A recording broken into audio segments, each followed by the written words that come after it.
This doesn't look like allies arguing anymore. It looks like two nations quietly walking away from each other. And what just happened may have changed global power overnight. For decades, the United States and Canada stood side by side, war after war, crisis after crisis. They trusted each other with secrets most countries never even see. Intelligence, defense, strategy, everything intertwined.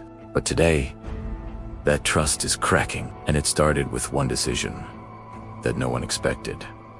A demand was made, not neatly, not diplomatically, publicly. The United States signaled a military move and named Canada as a partner before Canada even responded.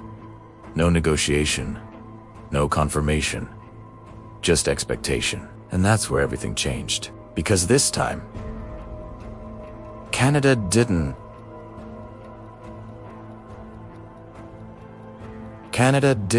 Within hours, Canada's leadership stepped forward. No vague language. No political cushioning, just a clear statement. They would not participate. No conditions. No delay. Just refusal. And then something even bigger happened. They justified it not emotionally, but legally. International law. Sovereignty. Boundaries. This wasn't just disagreement. This was a line being drawn. So why does this matter so much? Because this isn't just about one conflict. It's about something far deeper. Control. Authority. And who actually decides when war begins. The expectation had always been simple. When the United States moves, allies follow. That's how it's worked for generations. But this time, that assumption broke. And once that breaks, everything changes. What followed wasn't silence, it was a reaction. And not the kind anyone in Washington expected. Other nations began speaking. Carefully at first, then more openly. Calls for restraint, calls for diplomacy, support for caution. And suddenly, the narrative flipped. Instead of one nation standing alone, it looked like others were quietly stepping back too. Here's the part most people are missing. This isn't just political disagreement. This is structural. This is about how alliances actually function. Because alliances don't run on orders. They run on trust. And trust, once shaken, doesn't snap back instantly. Inside major alliances, decisions aren't dictated. They're agreed upon. Consensus matters. Alignment matters. And right now, alignment is fractured, which raises a serious question. If unity disappears, what replaces it? Let's go deeper, because there's a layer here almost no one is talking about, and it's critical. Intelligence, the invisible system holding everything together. There exists a small circle of nations that share intelligence at the highest level. Signals, surveillance, cyber capabilities, real-time data that shapes decisions before the public ever hears about them. Canada is part of that circle, a core part. And when political trust weakens, that system feels it immediately. Think about that. If cooperation slows even slightly, it doesn't just affect diplomacy. It affects visibility, awareness, security. And suddenly, the stakes get much higher. Now step back and look at the bigger picture. While tension escalates publicly, something else is happening behind the scenes. Conversations, alignments, quiet coordination, and not necessarily in the direction you'd expect. Because while one side pushes forward, another side is building consensus.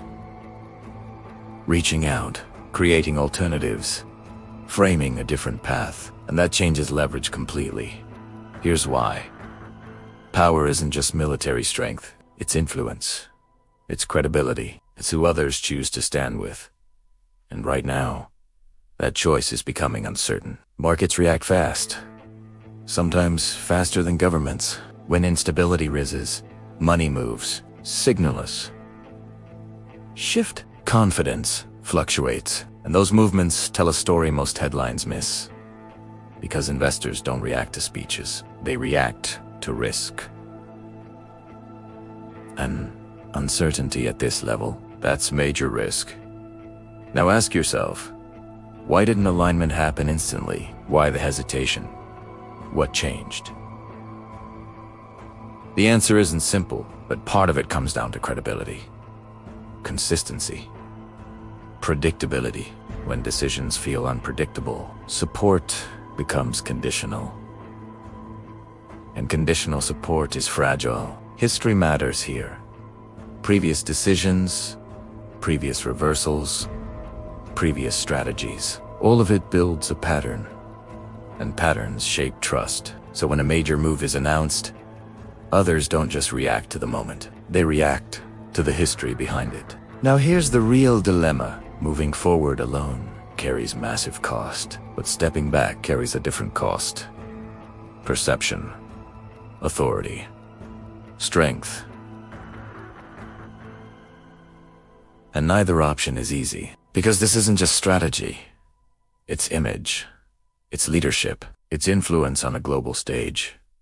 And once a public stance is taken, reversing it becomes complicated, sometimes impossible without consequences.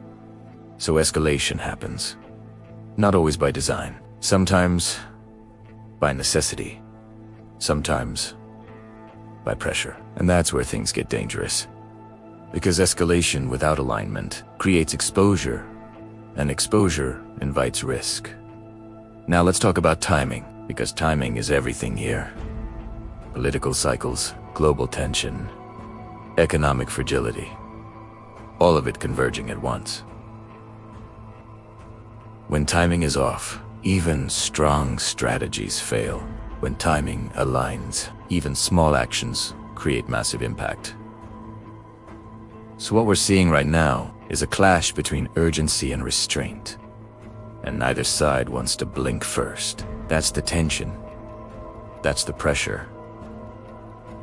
That's the moment, because beneath all of this, there's a deeper shift happening. One that goes beyond a single conflict. It's about the future of alliances themselves. For decades, alignment was expected. Automatic, reliable, predictable. Now it's being questioned. And once that question is asked, it doesn't go away. So where does this go next? That's the real question. And the answer isn't clear yet. But here's where the story turns from political tension into something far more dangerous. Because once alliances start cracking, they don't break cleanly. They splinter. And when they splinter, everyone starts recalculating. Think about it. If one of the closest partners to the United States can refuse a military call publicly, firmly, without apology, what message does that send to every other nation? Does loyalty still mean anything? Or has it become conditional? Behind closed doors, governments aren't just reacting, they're repositioning. Quiet conversations are happening in capitals across Europe and Asia. Defense ministers are reviewing contingency plans. Intelligence agencies are reassessing assumptions they've held for decades. Because the old rule was simple.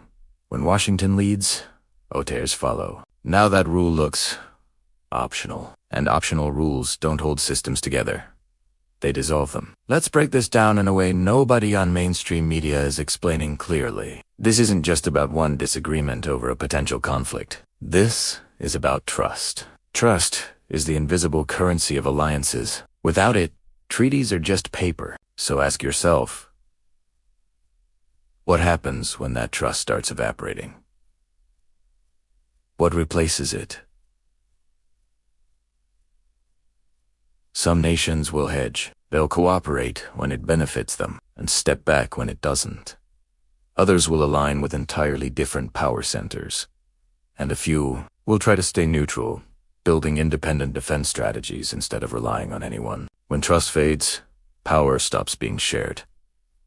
That's the shift happening right now, and it's happening faster than most people realize. Now, let's talk about the economic ripple effect, because this is where it hits everyday life. Markets hate uncertainty. And right now, uncertainty is everywhere. Energy prices react, first they always do. Even the possibility of conflict in a region tied to global oil supplies sends shockwaves through pricing models. Insurance rates rise. Shipping costs increase. Supply chains tighten. It's a chain reaction, and once it starts, it's very hard to stop. But here's the deeper layer most people miss. This isn't just about money. It's about perception. If the world starts believing that alliances are unstable, investment strategies change overnight. Companies pull back. Governments stockpile. Consumers feel it without even knowing why. Have you ever noticed how global tension somehow always ends up in your local expenses? That's not coincidence. That's interconnected systems responding to risk. Now bring it back to leadership. Because at the center of all this are decisions made by individuals under pressure. One leader pushing forward, another holding the line, and the entire world reacting in real time. History doesn't just record these moments. It amplifies them. Years from now, analysts will look back and point to this exact turning point, not as a headline, but as a shift in how power operates globally. So, what happens next? That's the question nobody can answer with certainty, but we can outline the trajectory. Tension either or escalates. There's no comfortable middle for long. If cooler heads prevail, diplomacy stretches this into a prolonged standoff.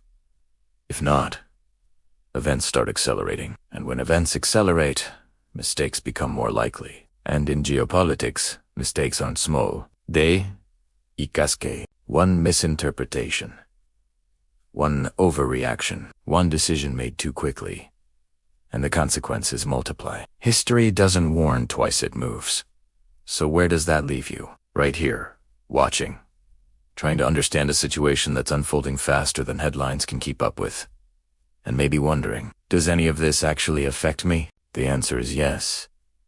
Because global stability isn't abstract. It's the foundation your daily life quietly depends on. The price of fuel, the stability of markets, the security of borders, even the news you trust. All of it connects back to moments like this.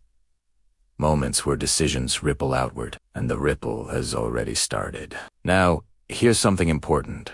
Not everything you're seeing is the full picture. Public statements are just one layer. Behind them are negotiations, pressures, compromises you'll never hear about. And that's what makes this situation even more unpredictable. Because what's visible isn't always what's decisive. So keep your eyes on what changes next.